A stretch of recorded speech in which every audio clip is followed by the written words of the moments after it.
जिह्वा को ज्ञान नहीं हुआ, नेत्र को ज्ञान नहीं हुआ, नासिका को ज्ञान नहीं हुआ।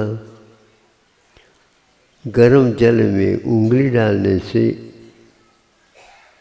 स्पर्शनेंद्रिय को तो यह भान हो गया। स्पर्शनेंद्रिय को भी भान नहीं होता यदि स्पर्शनेंद्रिय के मालिक अन्यत्र कहीं चले जाए तो स्पर्शनेंद्रिय भी वहीं के वहीं रह जाएगा, जल भी जल में रह जाएगा, अग्नि अग्नि में रह जाएगा।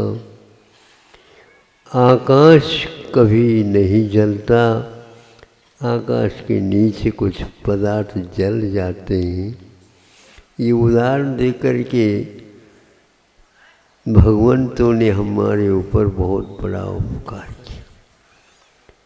बहुत बार प्रलय हुआ यहाँ पर सुनते हैं, लेकिन ठोस पुद्गल पदार्थ में कुछ परिवर्तन तो आ गया, कुछ उस पुद्गल से प्रभावित जीव द्रव्य में भी आ गया। आकाश यथावत आज तक बना रहा।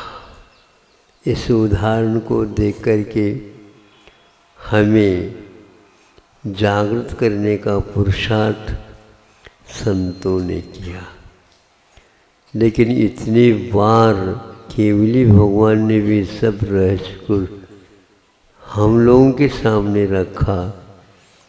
आज तक हमारा जीवन उस ठूंठ की भांति वैसे वैसे रह गया। कभी कभी पश्चाताप बहुत होता है। ज्ञान का स्वभावी आत्म तत्व इससे प्रभावित हो करके अपने आप को समझ नहीं पाया। सभी केवली मिल करके भी हम लोगों के दिमाग को थोड़े से कुछ शेप दिया जाए, आज तक वही कार्य भी नहीं हुआ। फिर अनंत शक्ति किस काम की है? हमारी शक्ति सोई है तो कोई बात नहीं, लेकिन जिसकी सोई नहीं और अनंत शक्ति से युक्त है ऐसा कहा, तो थोड़े से यूँ कर दे तो हमारे भी स्क्रू थोड़ी सी ढीली ढाली हो गई, ठीक हो जाए। निवेदन तो आज तक किए तो होंगे तीर्थंकरों के सामने, भगवान आपकी अनंत शक्ति किस काम की है? अनंत ज्ञान आपका किस काम का? कहाँ पर हमारा गड़बड़ हो रहा है इसको तो आप जानते हो। एक इंजीनियर होता है तो इंजन को वह अपने संग से जानता है, नट बुलट उसके गड़बड़ी में हो गए, यूँ यूँ करता है तो काम चालू हो जाता है। आपके पास तो बहुत सारी चीज़ें हैं, थोड़े से उपकार करने का आपको भी कर्तव्य करना चाहिए। एक ठीक है, छद्मस्त का कर्तव्य अलग होता है, सर्वज्ञ का कर्तव्य अलग होना चाहिए। इतना सारा विचार, दुनिया ही जब तकलीफ में है और आप अपने आप को निरोगी महसूस भी कर रहे हैं और आपको ये भी ज्ञात है इन लोगों के लिए कुछ करूं तो मेरा कुछ बाल बाका नहीं होने वाला, फिर भी क्यों नहीं किया जा रहा है? माता पिताओं के प्रति भी कुछ ऐसे भाव जागृत हो सकते हैं बच्चों के, संतान के, जब भगवान का नहीं कर सकता, ये माता पिता होकर ये भी कुछ अपने कर्तव्य नहीं कर रहे हैं। छोटे से बड़ा तो कर दिया, बड़ा आप लोगों ने क्या किया, मैं अपने आप बड़ा हो गया हूँ। है? हाँ, तो बिल्कुल शरीर वैसे ही हो गया ना। पानी डालते हैं तो पानी और पत्थर के ऊपर डालो, वो क्यों नहीं बढ़ता? बढ़ने का स्वभाव तो मेरा निजी है। तो ये सब समझ में नहीं आता। मंच बना करके बिठा देते हैं और संत लोग उपदेश देने लग जाते हैं। हाँ हाँ महाराज, हाँ महाराज, सब लोग कहाँ में हाँ बुला लेते हैं, तालियां बज जाती है, वो कर देता है। ये सब कुछ हो रहा है। निजी क्या काम कर रहे हैं आप, ये बताओ ना। किसी ने जाकर के कोई संत घुस गए, क्या हो रहा है ये? पानी में एक क्षमता थी गर्म होने की, गर्म हो गया। जब अग्नि को थोड़े से खिसका दी तो वो अपने ठंडा हो गया। अग्नि अग्नि में खिसक गए, इसमें खिसक गए। अग्नि के पास गर्म कराने की, जल के पास गर्म होने की, यह एक प्रकार से स्वभाव है।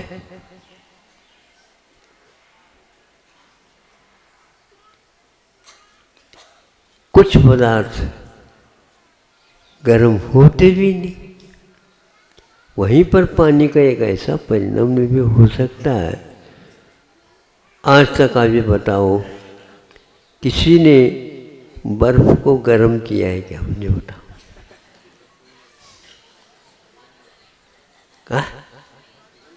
जल तो गर्म हो गया। जल यदि गर्म हो सकता है तो जल की तो पर्याय बर्फ। अग्नि के ऊपर धधकते हुए अग्नि के ऊपर भी उस बर्फ को रखो। बर्फ की डली कहता है तुम्हारे बाबा भी आ जाए तो मैं गर्म नहीं हूँगा।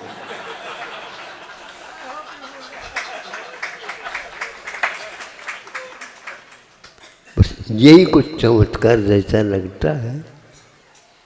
हम भी उस बर्फ की डली की भांति, दुनिया का कोई भी पदार्थ आ जाए, कोई किसी की हिम्मत है क्या हमारे भीतर आकर के हमें पागल बना दे?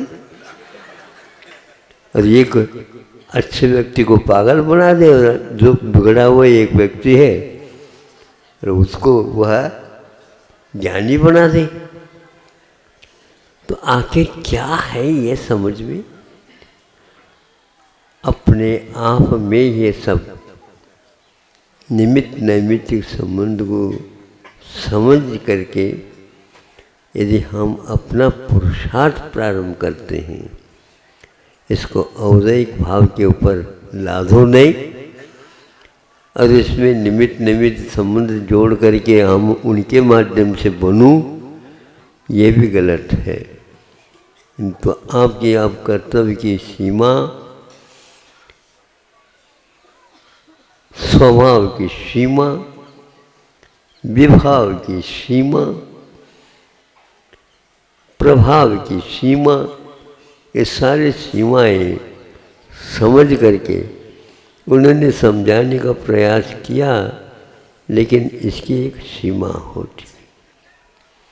अनंत सिद्ध परमेष्टि होने के उपरांत यहीं से चले गए, किंतु एक ने भी एक को कुछ जबरदस्ती नहीं किया। तो आप लोगों ने जबरदस्ती की ये बात कहाँ से समझी, हमें बताओ। हाँ, उन्होंने कहीं भी शुद्ध परमेष्टि या अनंत परमेष्टि किसी को जबरदस्ती मत करो ऐसे कहा, कुछ भी नहीं कहा। और आप जबरदस्ती क्यों आ गए, ये बताओ। यह भी कोई जबरदस्ती इसके साथ हुआ ही नहीं।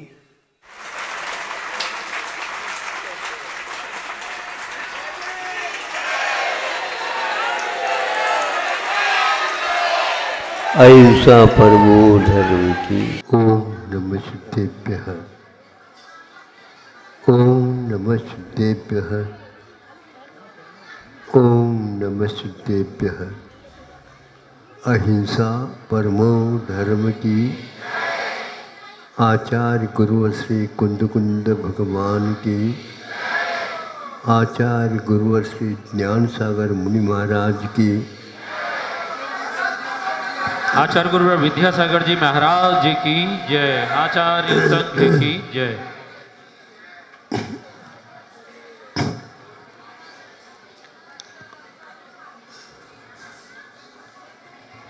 कोई भी विशेषता प्राप्त होती है किसी क्षेत्र में, विशेष उसके पीछे साधना अवश्य रहती है।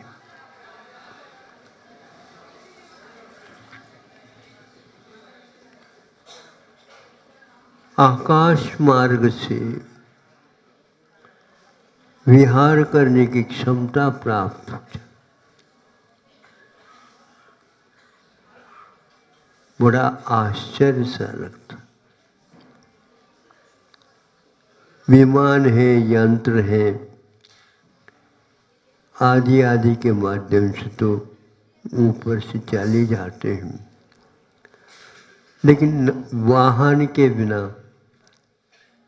और कोई साधन के बिना आकाश से कोई सामान्य व्यक्ति विहार करता है तो एक गूढ़ परोक्ष कोई न कोई ऐसी शक्ति विद्यमान है जिसके द्वारा वह व्यक्ति इस प्रकार हल्का फुल्का होकर के उठ जाता है। वृत्ति विशेष होने के कारण ही ये सब उपलब्ध उन्हें हो जाता है। जिन्हें रिद्धि प्राप्त है उन्हें संकल्प पूर्वक वह प्राप्त किया अथवा बिना संकल्प। हम प्रत्येक कार्य संकल्प विकल्प के बिना करते नहीं और सफलता प्राप्त होती नहीं। कितनी मात्रा में होना चाहिए अनुपात कम बेशी हो जाता है। संकल्प किए बिना रिद्धियां सिद्धियां हो जाती, कुछ अपवाद अलग है।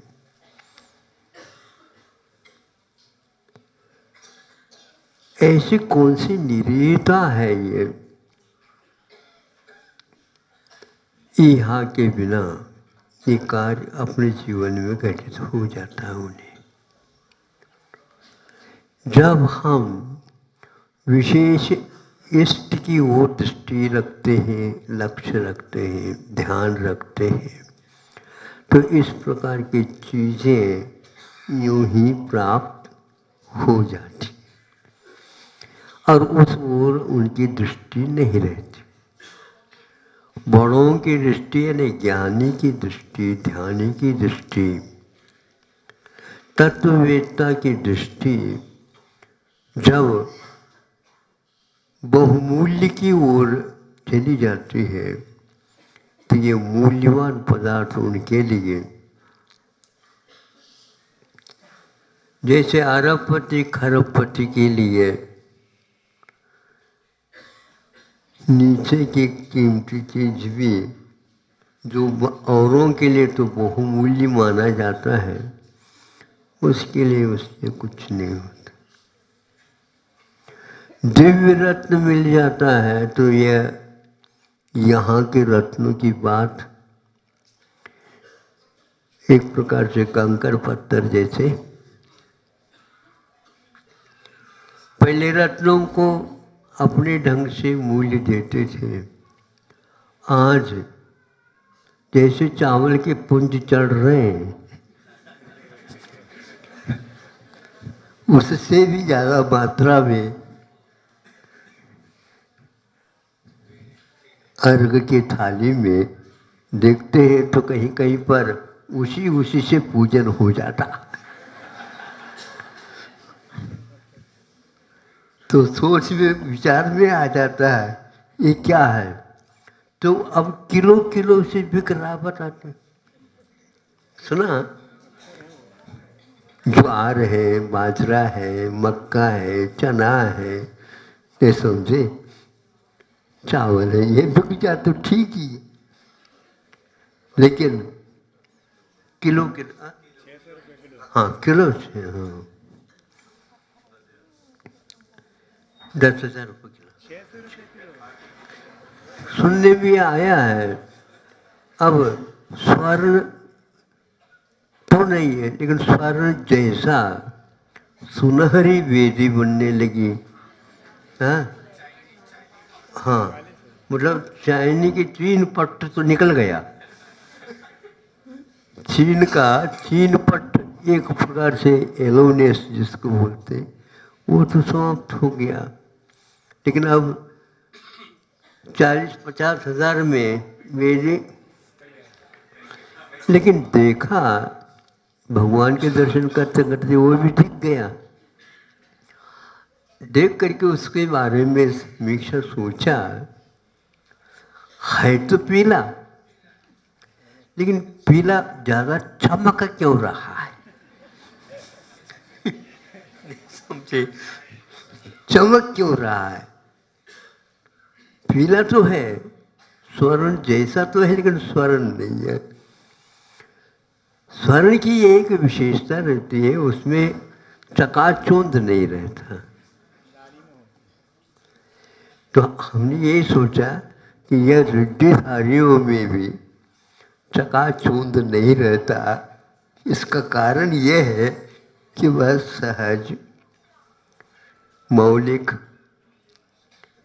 अन्यों से हट करके रहता है। सामान्य से विशेष हमेशा हट करके रहता है, लेकिन ये ध्यान रखना सामान्य के साथ विशेष और विशेष के साथ सामान्य समाविष्ट रहते हैं। इसलिए हमें हमेशा हमेशा केवल विशेष की ओर नहीं देखना चाहिए कि विशेष का मूल्य जब सामान्य रहता है तो होता है। ऐसा ही कुछ उनकी धारणाओं में, साधना में इच्छा के बिना कुछ होता है।